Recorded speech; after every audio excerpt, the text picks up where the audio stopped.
नमस्कार। डिजिटल दुनिया में जिन क्रिएटर्स ने अपने हुनर से रील्स को रियल बनाया, लाइक्स को लाइफ बनाया और फॉलोअर्स को फैमिली, आज वही टैलेंट पहुंच रहा है टीवी के सबसे भरोसेमंद स्क्रीन पर। डीडी न्यूज लेकर आया है क्रिएटर्स कॉर्नर, एक ऐसा मंच जहां सोशल मीडिया इन्फ्लुएंसर सिर्फ कंटेंट नहीं दिखाते बल्कि अपनी कहानी, क्रिएटिविटी और कमिटमेंट भी शेयर करते हैं।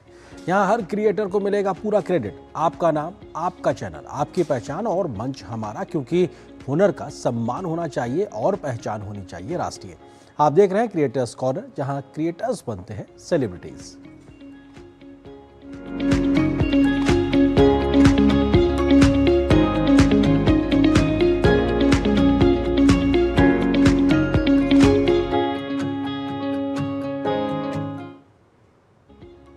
क्या आपने गौर किया है कि 35 साल की उम्र के बाद पेट की चर्बी पहले से ज्यादा तेजी से बढ़ने लगती है? दरअसल इसके पीछे सिर्फ खान पान ही नहीं बल्कि शरीर में होने वाले प्राकृतिक बदलाव भी जिम्मेदार होते हैं।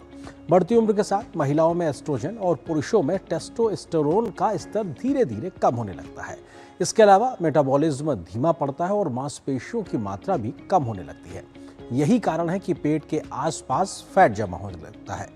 हालांकि अच्छी बात यह है कि सही जीवन शैली अपनाकर इसे काफी हद तक नियंत्रित किया जा सकता है।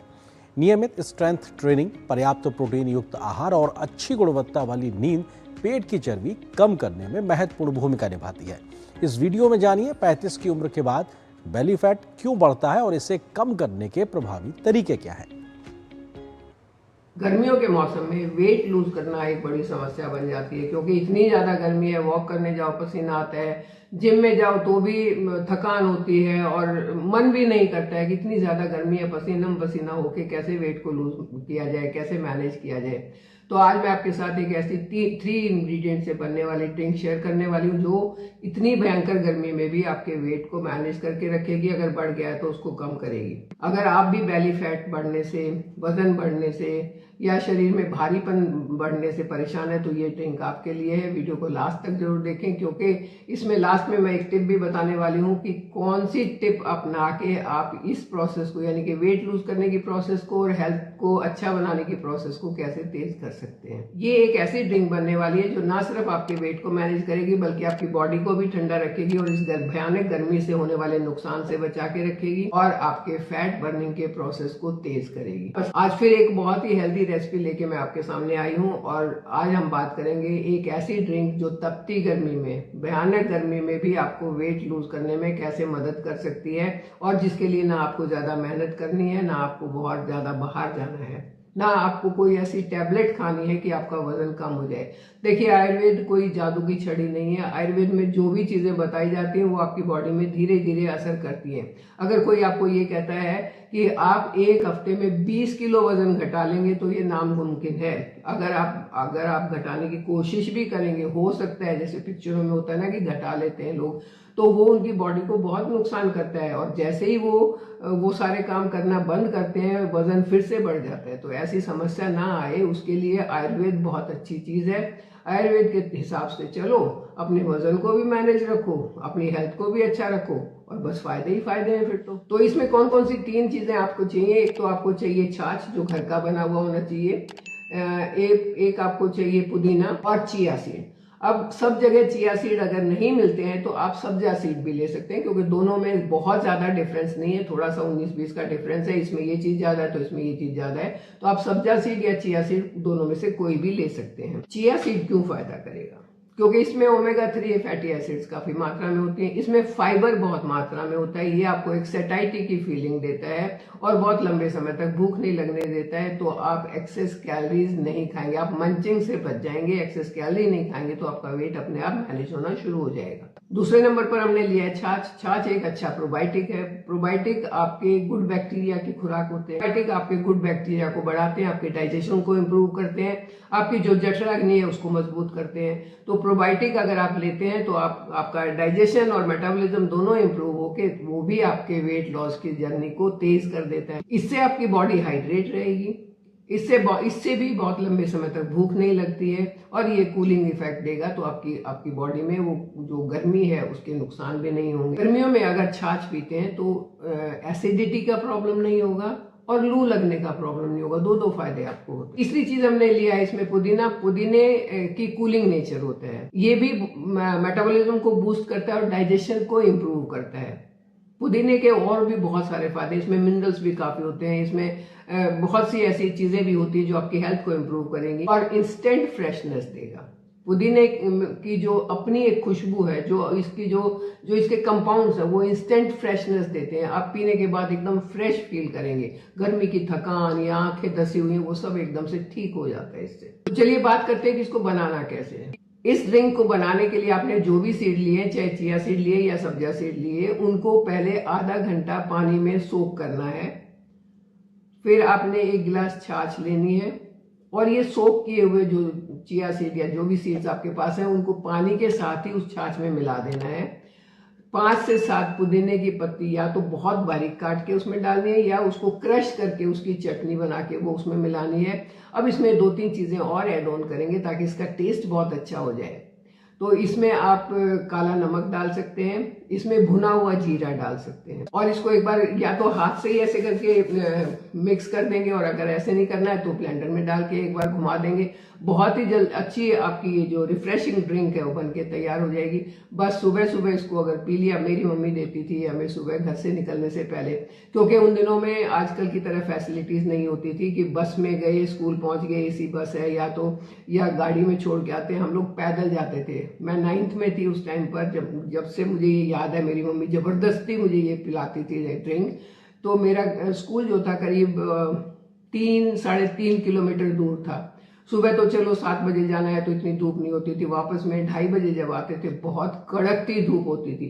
तो मम्मी जाने से पहले ये छाछ हमें पिला के भेजती थी और आने के बाद तैयार रखती थी। जैसे ही हम आए, हमने अपने हाथ मुंह धोया, कपड़े चेंज किए और 1 गिलास छाछ पिला देती थी, ताकि जो गर्मी का असर है, जो इतनी तपती धूप में हम पैदल चल के आए, हालांकि सिर ढका होता था दुपट्टे से, लेकिन फिर भी गर्मी तो थी। तो मुझे नहीं याद आता कि मैं कभी बीमार हुई थी, मुझे नहीं याद आता मुझे कभी लू लगी थी। ये सिर्फ उनकी मेहरबानी थी कि उनको इन चीज़ों की नॉलेज बहुत थी उनको। वो बस अपने तरीके से हमें हेल्दी रखती थी, ये उनकी खास बात थी, उनके अपने तरीके थे। नहीं पियोगे तो आप स्कूल नहीं जाओगे, ये उनका कहना होता था। क्योंकि कई बार होता था ना, मन नहीं कर रहा है छाछ पीने का, यहाँ आने के बाद मन नहीं कर रहा है, माँ के सामने तो सब नखरे उठाते हैं, तो वार्निंग मिलती थी, तो फिर कल स्कूल नहीं जाओगे, तो हार के पी लेते थे और पी लेते थे तो हेल्दी रहते थे। अच्छा, इस ड्रिंक को बनाने के लिए ना थोड़ी सी प्रिकॉशंस की जरूरत है। हालांकि ये बहुत हेल्दी है, लेकिन एक तो चीज का ध्यान रखना है कि बिना सोक किए हुए चिया सीड आपने कभी नहीं लेने हैं। उनको पहले आधा घंटा सोक करके ही रखना है। इससे फायदा ये होगा कि अब आप ये सोच लोगे कि इससे वेट लूज कैसे होगा, गर्मी तो चलो मान लिया, वेट लूज कैसे होगा। जब चिया सीड आपके अंदर जाएंगे तो वो एक जेल फॉर्म में होंगे और जेल फॉर्म जो है वो आपके इंटेस्टाइन में आपके फूड को घुमाने में मदद करेगा, जिससे उसके न्यूट्रिएंट एब्जॉर्ब अच्छे से होंगे। छाछ आपके गुड बैक्टीरिया की खुराक है तो वो उसको अच्छा करेगी। तो जब आपके इंटेस्टाइन में खाना घूम भी अच्छे से रहा है, आपका गट बैक्टीरिया भी अच्छा है, आपकी जठराग्नि भी सही है, तो फिर खाना हजम होने में और न्यूट्रिएंट एब्जॉर्ब होने में कोई प्रॉब्लम नहीं आएगी। जो हमने जीरा और नमक ऐड ऑन किया है उससे गैस, एसिडिटी, ब्लोटिंग, ये सब समस्याएं नहीं होंगी। और सबसे बड़ी बात ये है कि 1 गिलास अगर आपने छाछ पी लिया तो आलतू फालतू चीजें खाने का मन ही नहीं करेगा। पेट इतना भर जाता है, इतने अच्छे से भर जाता है कि सामने पड़ी होती ना तो भी वो चीज खाने का मन नहीं करेगा। समोसे भी पड़े हो, मेरा नहीं करता मन, समोसे भी पड़े हो तो भी मन नहीं करेगा। मैं अभी भी छाछ पीती हूँ, डेली पीती हूँ। ये ड्रिंक ऐसी नहीं है कि सिर्फ बॉडी को ही कूल रखेगी, ये आपके वेट को भी मैनेज करेगी, ये आपके डाइजेशन को भी इम्प्रूव करेगी और ये एक बहुत अच्छी डिटॉक्स ड्रिंक भी है। तो देखिए कितनी हेल्दी ड्रिंक और कितनी आसानी से बन जाती है, और इंग्रेडिएंट कितने कॉमन इंग्रेडिएंट है कि आपको आराम से मिल जाएंगे। फायदे क्या क्या हो जाएंगे? गैस एसिडिटी नहीं होगी, ब्लोटिंग नहीं होगी, वेट नहीं बढ़ेगा, बॉडी हमेशा हाइड्रेट रहेगी, डिहाइड्रेशन का प्रॉब्लम नहीं होगा, स्किन में ग्लो आएगा क्योंकि आपका डाइजेशन अच्छा है तो स्किन में ग्लो आएगा और आपका एनर्जी लेवल बहुत हाई हो जाएगा। इसे पीने का बेस्ट टाइम है सुबह या फिर दोपहर को। शाम को छाछ नहीं पीनी चाहिए। दोपहर को अगर आप अपने लंच से पहले पी लेते हैं तो बहुत ज्यादा फायदा करेगा, या फिर आप सुबह पी लो, जैसे आपको अच्छा लगता है उस हिसाब से आप पी सकते हैं। लेकिन शाम को नहीं पीनी है, 3 बजे के बाद तो बिल्कुल नहीं पीनी है। कुछ एक चीजों का और भी ध्यान रखना चाहिए, अपने आप को ना एक्टिव रखना चाहिए। थोड़ी सी वॉक कर ली, थोड़ी सी एक्सरसाइज कर ली, थोड़े से अपने घर के काम कर लिए, तो इससे आपकी बॉडी चलती रहती है। और जब चलती रहती है तो वो ठीक रहती है। जहाँ मशीनरी को आपने बिठा दिया ना, वहीं ठप हो जाएगी। रात को हैवी डिनर नहीं करना चाहिए, क्योंकि उसके बाद तो आपने सोना है, तो आपके डाइजेशन जो प्रोसेस चलेगा वो स्लो चलेगा। तो फिर आपने अगर हैवी चीज़ खाई तो वो ठीक से डाइजेस्ट नहीं होगी। तो ये छोटी छोटी चीज़ों का अगर आप ध्यान रखते हैं, ये ड्रिंक पीते हैं, तो भरी भयानक गर्मी में भी आप अपने आप को कूल रखने के साथ साथ, हेल्दी रखने के साथ साथ एनर्जेटिक भी रख सकते हो। तो आपके स्वास्थ्य हेल्थ से जुड़ा ये महत्वपूर्ण जानकारी का वीडियो आपने देखा। और अब बात करते हैं क्रिएटिविटी की। क्या भारत दुनिया का अगला क्रिएटिव हब बनने की ओर तेजी से आगे बढ़ रहा है? इसी सोच को नई उड़ान देने के लिए भारत सरकार ने शुरू किया है क्रिएट इन इंडिया चैलेंज। ये एक वैश्विक पहल है जिसका उद्देश्य देश की रचनात्मक अर्थव्यवस्था, कंटेंट क्रिएशन और नवाचार को बढ़ावा देना है। एनिमेशन, फिल्म मेकिंग, गेमिंग, संगीत, आर्टिफिशियल इंटेलिजेंस और डिजिटल आर्ट जैसे कई क्षेत्रों में आयोजित होने वाली ये प्रतियोगिताएं युवाओं और क्रिएटर्स को अपनी प्रतिभा दिखाने और दुनिया के सामने लाने का अवसर देती हैं। इस वीडियो में जानिए क्रिएट इन इंडिया चैलेंज क्या है, इसका उद्देश्य क्या है और यह भारत के क्रिएटिव इकोसिस्टम को कैसे नई दिशा दे रहा है। क्रिएट इन इंडिया चैलेंजेस, जहां देश के सभी कलाकार और स्टूडेंट्स को मौका मिलेगा अपने आप को साबित करने का और वेव्स के मंच पर नेशनल टैलेंट के रूप में अपनी पहचान बनाने का। नमस्कार, आज हम बात करेंगे क्रिएट इन इंडिया की और इसके बारे में विस्तार से जानेंगे। किसी भी देश की इकोनॉमी की ग्रोथ डिपेंड करती है उसके इंडस्ट्री सेक्टर्स की ग्रोथ पर। इंडस्ट्री सेक्टर्स जैसे कि infrastructure, manufacturing, education, agriculture, retail, energy, health care, financial services, information technology आदि। ऐसा ही एक शाइनिंग इंडस्ट्री सेक्टर है मीडिया एंड एंटरटेनमेंट, शॉर्ट में बोले तो M&E। M&E सेक्टर का एक शानदार इनिशिएटिव है क्रिएट इन इंडिया और इससे इंडिया के क्रिएटर्स के लिए जो अपॉर्चुनिटीज पैदा हो रही हैं उन पर भी हम नजर डालेंगे। मेक इन इंडिया के बारे में हम में से कई लोग जानते हैं। ये इनिशिएटिव 2014 में स्टार्ट हुआ था और इसके जरिए भारत में पिछले 10 सालों में मैन्युफैक्चरिंग एंड इंफ्रास्ट्रक्चर सेक्टर में अकल्पनीय परिवर्तन आए। ट्रेमेंडस growth was achieved in last 10 years. अब इसी का counter part media and entertainment industry sector के लिए स्टार्ट किया गया है, वो है क्रिएट इन इंडिया। चलिए पहले ये जानते हैं कि मेक इन इंडिया और क्रिएट इन इंडिया में क्या अंतर है और क्या समानता है। ये दोनों ही भारत सरकार के बड़े मिशन हैं। जहां मैन्युफैक्चरिंग और इंफ्रास्ट्रक्चर को बढ़ावा देने के लिए है मेक इन इंडिया, वहीं मीडिया एंड एंटरटेनमेंट को बूस्ट करने के लिए है क्रिएट इन इंडिया। वैसे मेक और क्रिएट दोनों शब्दों का एक ही मतलब होता है निर्माण करना, पर जब हम मेक की बात करते हैं तो इसका मतलब है पहले से दिए गए रिसोर्सेज और रॉ मटेरियल्स को मिलाकर किसी नई चीज को बनाना, यानी कि मैन्युफैक्चरिंग या कंस्ट्रक्शन। और जब हम क्रिएट करते हैं तो एक तरह से किसी नई चीज को अस्तित्व में लाते हैं, जैसे कि क्रिएटिव फील्ड्स में एनिमेशन, VFX, गेमिंग, कॉमिक्स। एक तरह से बोला जाए तो आर्टिस्टिक इनोवेशन और डिजाइनिंग। अपनी चर्चा को हम कंटिन्यू रखेंगे, बट अभी मैंने कुछ वर्ड्स यूज किए और उनसे एक इंटरेस्टिंग टर्म बनता है, तो चलिए उसके बारे में जानते हुए आगे बढ़ते हैं। AVGC XR यानी कि एनिमेशन, VFX, गेमिंग, कॉमिक्स और एक्सटेंडेड रियलिटी, ये एक खास टर्म कॉइन किया गया है M&E सेक्टर की सिलेक्टेड इंडस्ट्रीज को जोड़कर। वो इंडस्ट्रीज जिसमें कि कंटेंट क्रिएशन और ग्रोथ का शानदार स्कोप है और इसीलिए गवर्नमेंट, एसोसिएशन और डिफरेंट कंपनियां इस पर तेजी से काम कर रहे हैं। AVGC XR को डिटेल में समझने के लिए तो एक और वीडियो बनाना पड़ेगा, वो कभी बाद में। अभी चलते हैं वापस से अपने टॉपिक क्रिएट इन इंडिया पर। जब भी किसी नई चीज को लॉन्च किया जाता है तो उसके लिए जरूरत होती है एक मंच की, एक स्टेज की, और क्रिएट इन इंडिया के लिए जो मंच तैयार किया गया है उसका नाम है वेव्स, यानी कि world audio visual entertainment summit. Waves को इंडिया के M&E सेक्टर के फ्लैगशिप इवेंट के रूप में डिजाइन किया गया है। यहाँ एक बहुत ही interesting public private partnership model का यूज किया गया है, जिसके अंतर्गत ministry of information and broadcasting विभिन्न AVGC XR एसोसिएशंस के संग मिलकर इसे दिल्ली में फरवरी 2025 में आयोजित करेगी। हमने AVGC XR सेक्टर के बारे में बात की, पर आप सोच रहे होंगे कि अभी तक हमने फिल्म इंडस्ट्री के बारे में कोई बात नहीं करी। फिल्म इंडस्ट्री जो कि M&E सेक्टर की एक इंपॉर्टेंट इंडस्ट्री है, but waves and create in India में M&E सेक्टर की सभी इंडस्ट्रीज कवर्ड है 4 पिलर्स के रूप में: broadcasting and infotainment, digital media and innovation, AVGC XR और फिल्म्स। इन 4 वेव्स पिलर का अगर हम एनालिसिस करेंगे तो पाएंगे कि क्रिएट इन इंडिया में भारत की M&E सेक्टर की सभी मॉडर्न और कन्वेंशनल स्ट्रीम्स को शामिल किया गया है। This is going to be one big grand show, कल्पना के परे एक विशाल आयोजन। क्रिएट इन इंडिया को बढ़ावा देने के लिए बनाया गया है क्रिएट इन इंडिया चैलेंजेस को, जहां देश के सभी कलाकार और स्टूडेंट्स को मौका मिलेगा अपने आप को साबित करने का और वेव्स के मंच पर नेशनल टैलेंट के रूप में अपनी पहचान बनाने का। अब ये इंपॉर्टेंट क्यों है, ये जानना भी जरूरी है। फिल्में तो हम सभी देखते हैं और एक मशहूर इंडियन फिल्म का वो सीन सभी को याद होगा जहां पर एक पिता अपने बेटे के फोटोग्राफर बनने के सपने को एक्सेप्ट नहीं कर पाता क्योंकि वो खुद उसे एक इंजीनियर बनाना चाहता है। क्रिएट इन इंडिया के पीछे की सोच भी बस यही है कि वास्तविकता यानी कि रियल लाइफ में ऐसा ना हो और सभी पेरेंट्स अपने बच्चों को क्रिएटिव फील्ड्स यानी कि कला के क्षेत्र में भी उतनी ही शान से भेजें जितना कि टीचिंग, लीगल, मेडिकल और इंजीनियरिंग में। और वेव्स के नेशनल मंच पर क्रिएट इन इंडिया के नेशनल विनर्स को देखकर जब सभी देशवासी गर्व करेंगे तो सभी पेरेंट्स शायद सचमुच में ऐसा सोच पाएं। वेव्स में क्रिएट इन इंडिया के 25 चैलेंजेस हैं। Comics, film making, advertising, AR/VR, radio, music, AI और अन्य स्ट्रीम्स, ये सभी चैलेंजेस अब चालू हो चुके हैं और इन सब का फाइनल वेव समिट में होगा। सभी चैलेंजेस में कुल मिलाकर करोड़ों के cash prices, industry mentorship, pitching opportunity और नेशनल टैलेंट बनने के मौके जैसे कई बेहतरीन इनाम हैं। और तो और सिलेक्टेड विनर्स को भी ये चांस दिया जाएगा कि वो इंडिया को इंटरनेशनल इवेंट्स में रिप्रेजेंट कर सकें। इसलिए मैंने कहा था ये एक विशाल आयोजन है, कल्पना के परे। सबसे अच्छी बात यह है कि ये मौका सिर्फ प्रोफेशनल्स के लिए नहीं है और मैक्सिमम चैलेंजेस में स्टूडेंट्स भी भाग ले सकते हैं।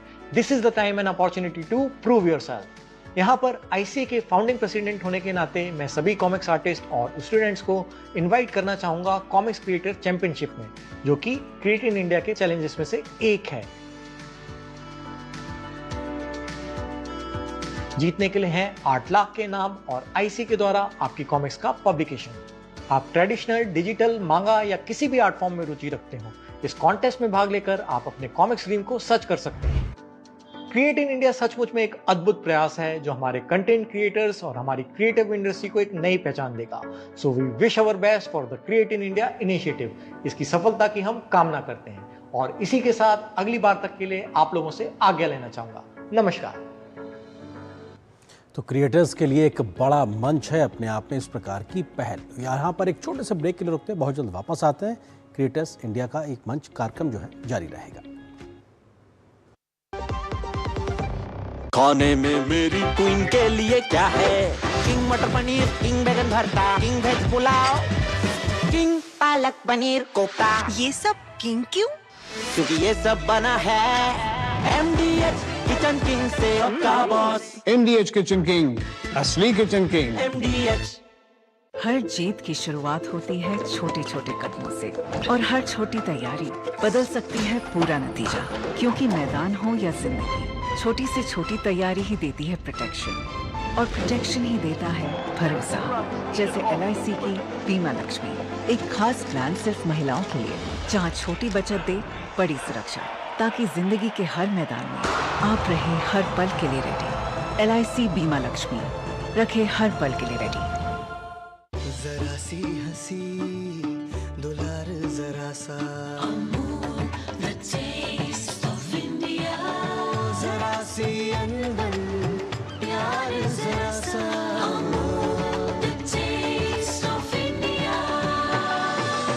यही तो अमूल है स्वाद इंडिया का, यही तो अमूल है।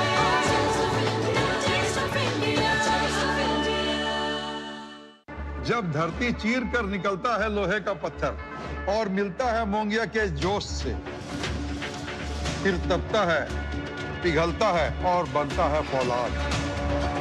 अब होता है सरिया सारी खूबियों के साथ। मोंगिया स्टील, मजबूत देश का मजबूत सरिया।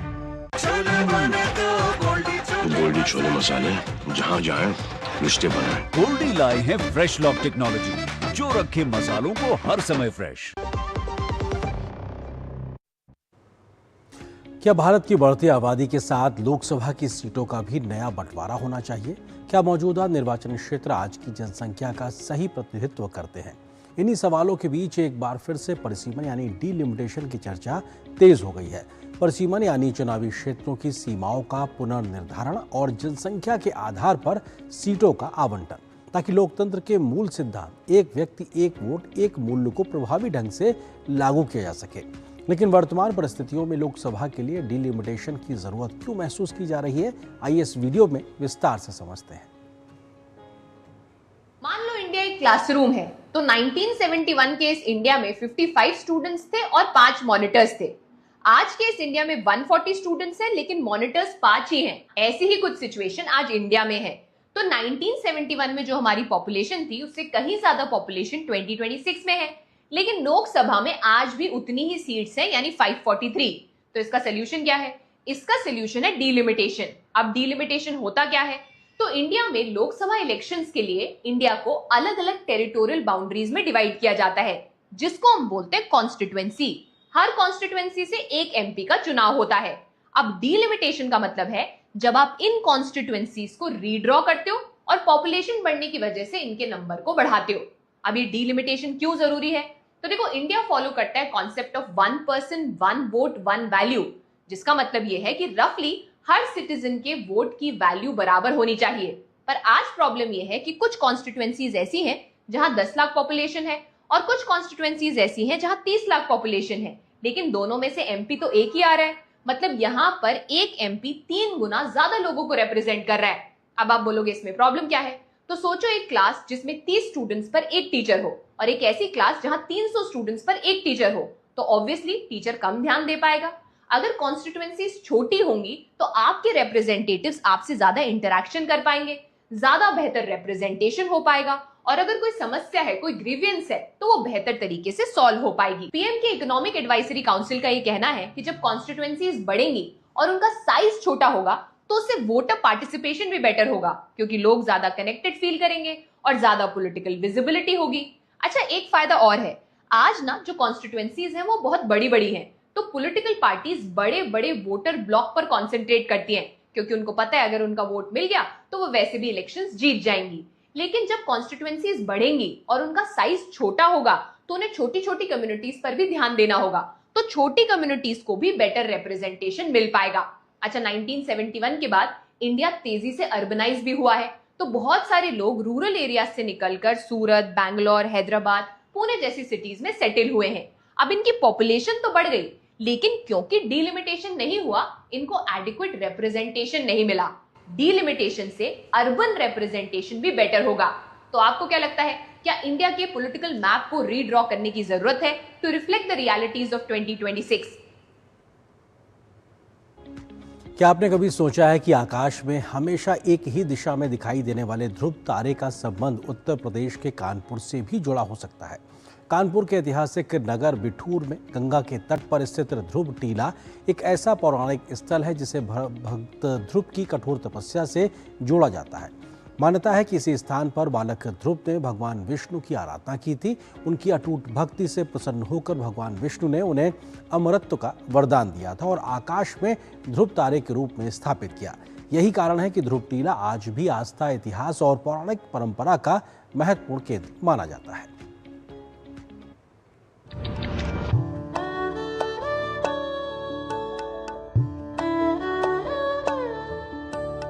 आज हम एक ऐसी जगह हैं जहां पर एक 5 साल के बच्चे ने ऐसी तपस्या की थी कि वो आसमान का तारा बन गया था, ध्रुव तारा।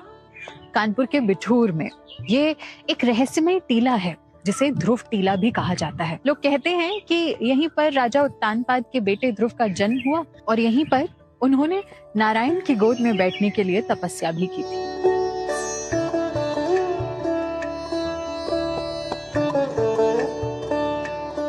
यहाँ रहने वाले लोग बताते हैं कि गंगा में आई बाढ़ की वजह से दरअसल ध्रुव की मूर्ति कहीं खो गई थी, जिसके बाद उन्हें खोज निकाला गया और फिर यहाँ स्थापित किया गया।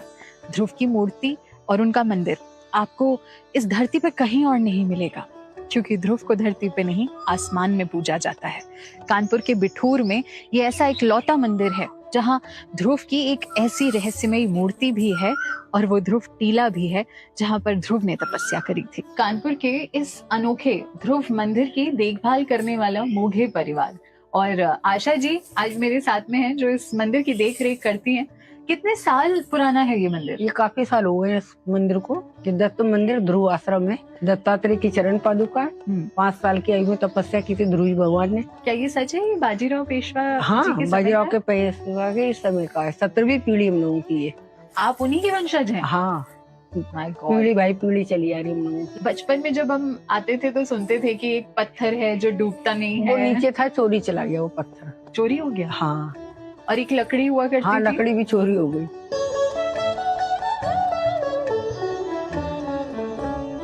अजीब बात तो ये है कि हमारे कानपुर में इतने रहस्यमय और ऐतिहासिक मंदिर हैं, मगर ये आज भी अपने भक्तों के इंतजार में है। इन पर किसी का ध्यान नहीं जाता। मगर आप कानपुर आइएगा तो इस मंदिर में आइएगा जरूर, क्योंकि यहाँ की मिट्टी में आज भी ध्रुव की तपस्या को महसूस किया जाता है। ये वही जगह है जहाँ एक बच्चे ने साबित किया था कि अगर लगन सच्ची हो तो इंसान भी सितारा बन सकता है। जय श्री राम। तो इसी के साथ आज के क्रिएटर्स कॉर्नर के क्रिएटिव एपिसोड में इतना ही। अगर आपके अंदर भी कुछ अलग करने का जज्बा हो तो आप अपना कंटेंट हमें ddnews.creatorscorner@gmail.com पर भेज सकते हैं, या फिर आप हमें 8130555806 नंबर पर व्हाट्सएप भी कर सकते हैं, क्योंकि क्रिएटर्स कॉर्नर में हर क्रिएटर की कहानी मायने रखती है और हर आवाज़ को मिलता है पूरा सम्मान, पूरा क्रेडिट। अगले एपिसोड में फिर मिलेंगे नई सोच, नए चेहरों और नई क्रिएटिव उड़ान के साथ। क्रिएट करते रहिए, प्रेरित करते रहिए और देखते रहिए क्रिएटर्स कॉर्नर, सिर्फ डीडी न्यूज़ पर।